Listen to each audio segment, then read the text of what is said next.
परम शांति बापूजी आपका स्वागत है।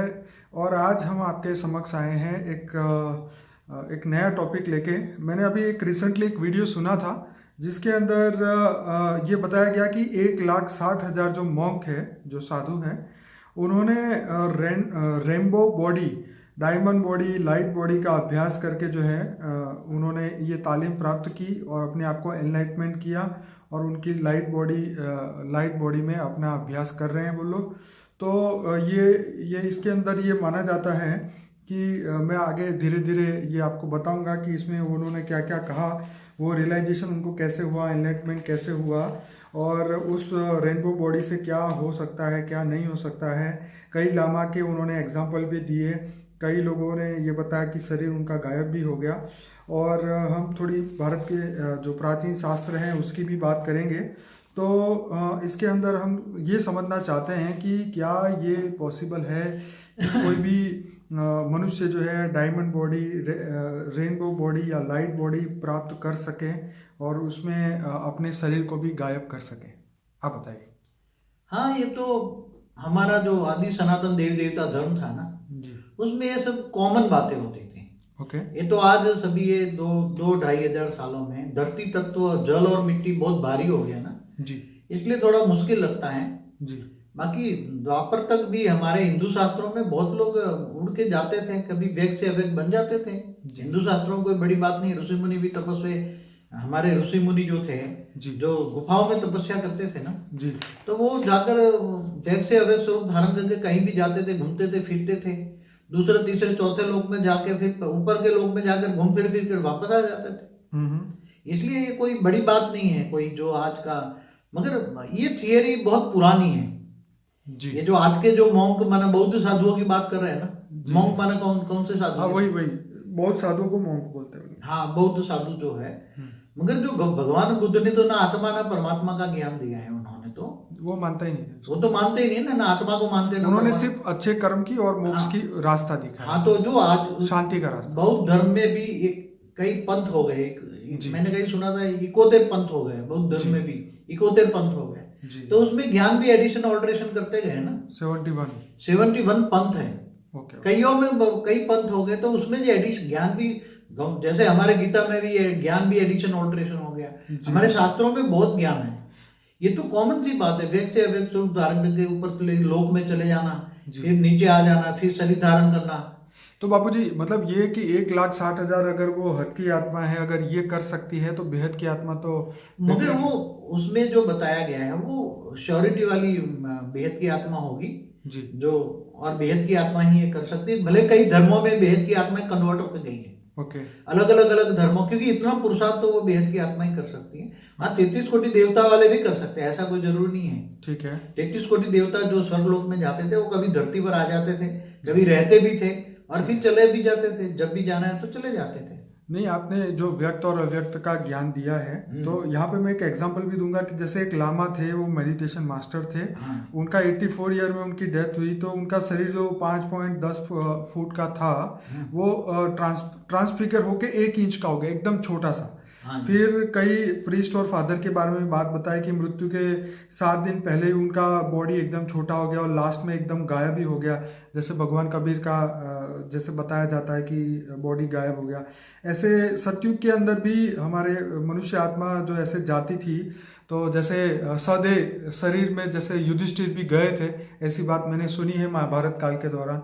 तो ये बात जो थी व्यक्त में अव्यक्त होने की बातें, जो आज लोगों को लगता है कि ये सिर्फ कोरी बकवास है या ये नहीं हो सकता, मैं इसके लिए ये खास बताना चाह रहा था कि ऐसा भी अलग धर्मों में होता आया है। और पहले की प्राचीन अगर हम इतिहास ढूंढे इस धरती पे, तो ऐसे बहुत सारे एंसेंट एलियन में बताए हुए थे कि कभी वो देवता मनुष्य बन जाते थे और उनको पढ़ाते थे, फिर चले जाते थे। व्यक्त और अव्यक्त की बहुत बातें जो थी वो पुराने समय में होती थी।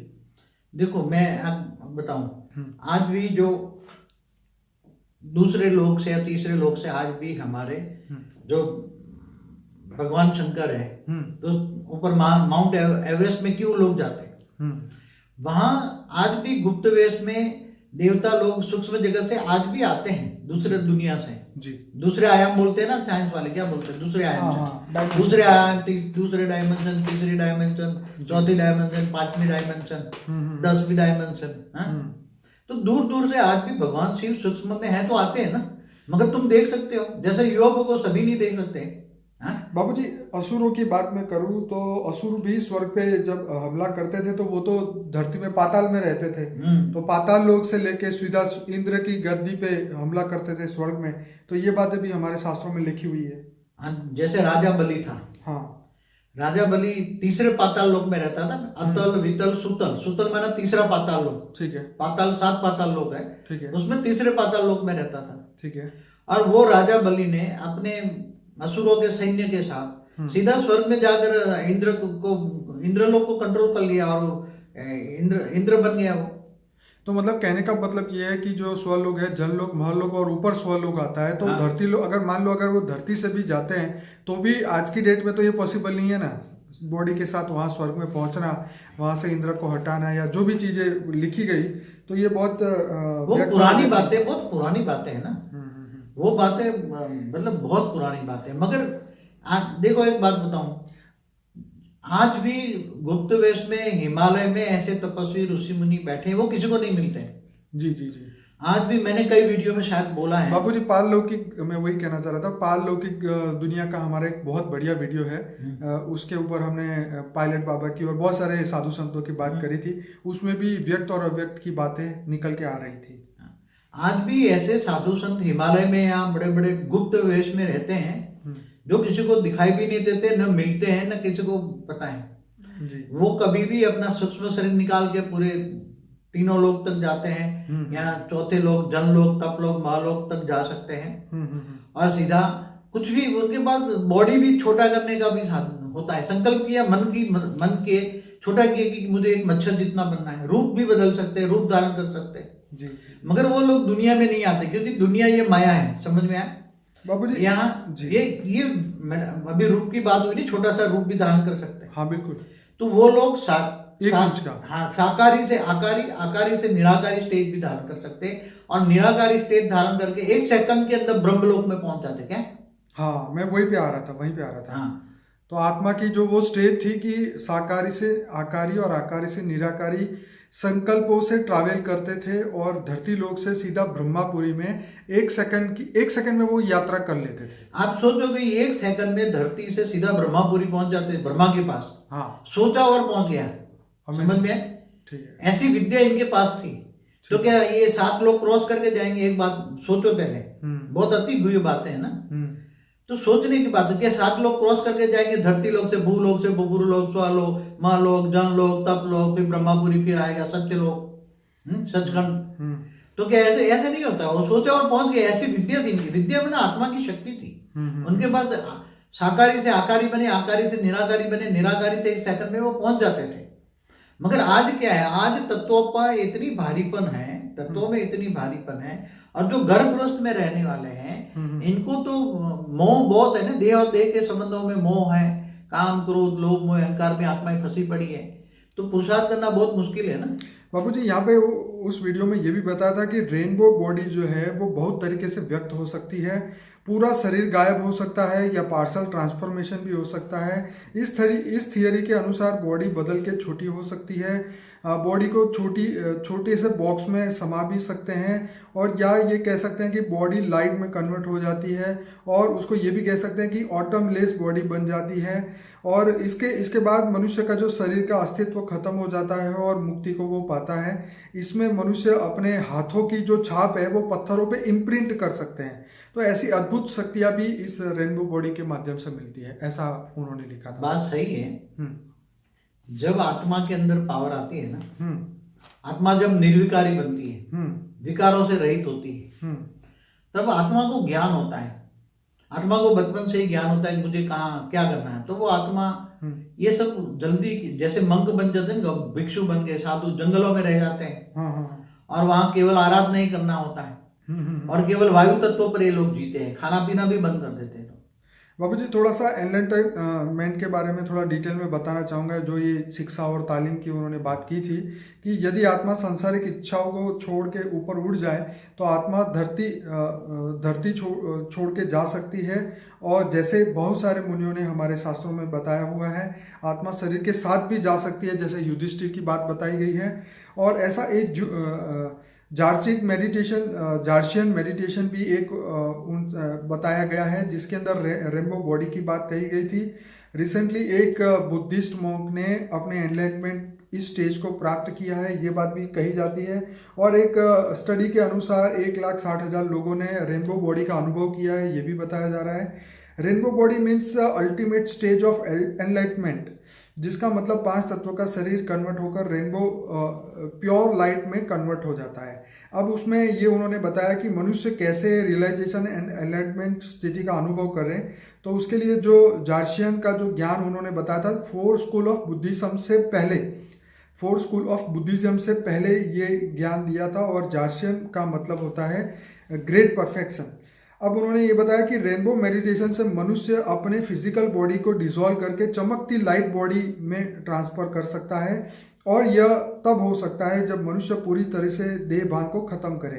इस्लामिक मान्यता के अनुसार सुपर सेलेस्टियल बॉडी मतलब उत्तम कला का शरीर को सबसे प्योर और सर्वोत्तम माना गया है। इसे डायमंड बॉडी भी कहा गया है। और इजिप्शियन इसे ल्यूमिनस बॉडी माने चमकती बॉडी भी कहते हैं। और इसे लोग जो है डिवाइन, कई लोग जो है इसे डिवाइन बॉडी भी कहते हैं। आप बताइए। देखो, ये तो पहले हमारे शास्त्रों में आदि सनातन देवी देवता धर्म में ये तो बहुत बातें होते हैं। सतयुग में भी इनके पास ऐसी हल्की बॉडी होती थी कि आत्मा चाहे तो वहां जीवन मृत्यु होता नहीं था ना, जन्म मरण नहीं होता सतयुग में, पर बापूजी इच्छा मृत्यु होता था। जैसे सोचा वो वेग से अवेग बन के स्वर्ग में चले गए, दूसरे लोक में चले गए, दूसरे आयाम में चले गए, सच है। फिर वापस ऊपर से आए, चलो मनुष्य बनना है, थोड़ा इधर घूमना फिरना है, तो मनुष्य बन गए। ग्रुप में आते थे हजारों लोग, राइट, हजारों लोग। आज जो माउंट आबू में गुरु शिखर है, हाँ, वहां भी एक बार मैं गया था, वहां किसी ने बताया था, वहां एक स्टोरी भी है कि यहाँ से 88,000 या 88 लाख लोग यहाँ से स्वर्ग पहुंचे हैं, यहाँ तपस्या करके। इसलिए बड़े बड़े राजा महाराजा भी वहां, गोपीचंद की गुफा है जो बंगाल का राजा था, 400 रानियां छोड़कर वहां तपस्या कर रहा था, उसकी गुफा भी है, कई राजाओं की गुफा है। तो ये हमारे बहुत आदि सनातन देवी देवता जो धर्म था उसमें आम बात है। हमारे जो 198 करोड़ साल पहले, मैंने एक बार वीडियो में बोला है कि ग्रेट यूनिवर्स से 33 कोटि देवी देवता निराकारी रूप में आए थे, निराकारी फॉर्म में। कितना उसका पावर, एक पावर का कण।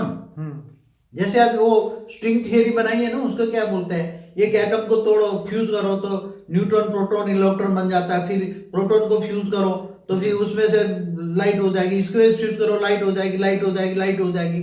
तो जैसे तुम अणु को फ्यूज करो तो परमाणु को फ्यूज करो तो परम, कितना भी आयाम हो जाएंगे, कितने भी स्ट्रिंग थियरी लगा दो। जी, आत्मा तक तो पहुंच नहीं सकते ना साइंस जी। तो फ्यूज करते करते कई आयाम हो जाएंगे, कई स्ट्रिंग थियरी हो जाएगी। जी। तो वो लोग 198 करोड़ साल पहले हमारे ब्रह्मांड में आए थे, पहले सूक्ष्मतन में आए, फिर धीरे धीरे वो धरती पर भी आते थे, जाते थे। ग्रेट यूनिवर्स कितना बड़ा होगा, फिर ग्रेट यूनिवर्स से भी आए, फिर यूनिवर्स से भी आए, गैलेक्सी। ये लोगों की आत्मा की शक्ति कितनी होगी। मैं यहाँ पे आपको इसलिए रोकना चाहूँगा कि जितनी भी ये जो कथा है या स्टोरी या जो भी हकीकत हमारे शास्त्रों में बताई हुई है, प्राचीन शास्त्रों में, तो ये उस समय का दौर था, तब ये सब पॉसिबल हो रहा था। पर ये लोगों ने जो बात कही कि 1,60,000 मॉन्क इसको अनुभूति कर चुके हैं अभी के समय में, तो ये मतलब ये हम जानना चाहेंगे कि जैसे आपने भी ज्ञान दिया व्यक्त से अव्यक्त स्वरूप का, कि हम ये व्यक्त बॉडी से ही हम अपनी परम तत्वों की बॉडी, परम लाइट की बॉडी को हम प्राप्त करने का आपने जो ज्ञान दिया है, मैं यहाँ पे जोड़ना चाहता हूँ कि कई लोग बोलते हैं कि ये पॉसिबल नहीं है। कई लोगों को लगता है कि ये करने में तो आपको कितने समय लग सकता है।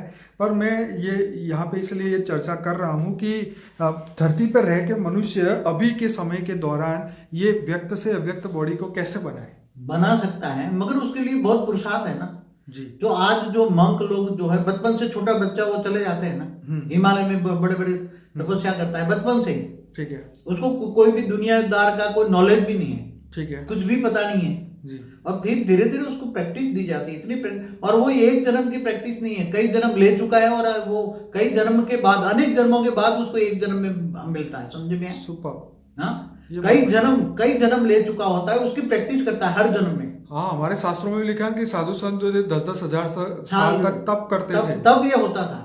मगर जब सत्युग होता है तब हल्की धरती बढ़ती होती है, तब कॉमन हो जाता है, सोचने मात्र हर एक के लिए, उस समय के हर एक कलयुग के अंदर भी ये पॉसिबल है, आज की तारीख में पॉसिबल है। और हमारे तो गीता में कहा है, आज से 5,000 साल भगवान कृष्ण ऑलमाइटी ऑथोरिटी के अवतार थे। हाँ। उन्होंने क्या कहा, तू आत्मस्वरूप बनकर मुझ परमात्मा को याद कर, मैं तेरे सर्व पापों का विनाश कर दूंगा और अंत में तुम्हें एक परम धाम ले जाऊंगा। ठीक है। तो जो जिसको तुम याद करोगे उसी को पाओगे, गीता में बोला है ना। जी जी जी। तो उन्होंने तो कर्म योगी की बात कही ना, कर्म करते करते मुझे याद कर, घर बार छोड़ने की बात नहीं कही। उन्होंने तो कहा गृहस्थाश्रम सबसे बड़ा आश्रम है। बापूजी, यहाँ पे हमारी बात ये हो रही है कि यहाँ से वो लाइट बॉडी में डिसॉल्व हो गए, हम इस पे डिस्कस कर रहे हैं। हाँ, तो लाइट बॉडी को डिसॉल्व कर, और भगवान कृष्ण भी शरीर छोड़ के गए थे, वो लाइट बॉडी में डिसॉल्व नहीं हुए। नहीं, रामकृष्ण भगवान, यहाँ जो भी आ जाए, चाहे कोई भी आ जाए, चाहे कि तो ऑलमाइटी ऑथोरिटी भी साकार में आ जाए, तो उसको 5 तत्वों के कायदे यहाँ लागू पड़ते हैं। ठीक है। उसको भी तपस्या करके पुरुषार्थ करके जाना पड़ता है, ऐसा नहीं है। ओके। मैं भी यहाँ तपस्या करके आत्मस्वरूप में स्थित होकर ऊपर की दुनिया का ज्ञान जो देखता हूँ वो बताता हूँ। मेरी वीडियो में मैंने खुद जो देखा है, सोचा है, समझा है, अनंत कलाओं का ब्रह्मांड के बारे में जो बात की है, या गैलेक्सियों के ऊपर की 100 कला का ब्रह्मांड की बात की है, 200 कला के कई कलाओं के ब्रह्मांड की बात की है। तो मैंने भी बहुत पुरुषार्थ करके आत्मस्वरूप में, तो मैं भी स्थूल में रहकर, व्यक्त में रहकर अव्यक्त स्वरूप का ज्ञान देता हूँ ना जी। तो आज कोई, मगर देखो क्या है कि साकार में मनुष्य जो इतने फंसे हैं माया में, इसलिए उसको शास्त्रों का ज्ञान किसी को नहीं है। आजकल क्या है, सीधी रामायण महाभारत की कथा सुनो। आजकल साधु संत क्या कहते हैं, कलयुग में सिर्फ भगवान की कथा सुनो, उसे भाग्य प्राप्त हो जाएगा। गंगा नदी में स्नान करने जाओ, तुम्हारा भाग्य पुण्य पाप खत्म हो जाएगा। आज सबको ऐसे उल्टे रास्ते पर उसको चढ़ा दिया है, तो वो आत्मा क्या समझेगी? बापूजी, वो सरल रास्ता है, इसलिए लोगों को पसंद। कैसे सरल? मगर इतनी तो अक्ल होनी चाहिए। होता है कि नहीं होता, वो तो राम जाने। गंगा में नहाने से इतना तो होना चाहिए कि गंगा में डुबकी लगाने से क्या होगा? मेरे को अक्ल नहीं आती। क्या घर में आके तो वही रामायण महाभारत की कथा सुन के घर में आके तो दूसरे पल लड़ाई झगड़ा होता है। बापूजी, आप जो बात कर रहे हैं वो एक हाईएस्ट लेवल पे पहुंचने की बात कर रहे हैं।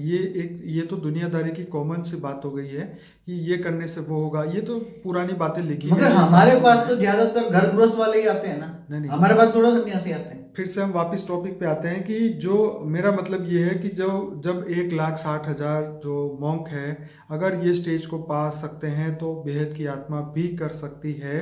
ये हमारा टॉपिक है।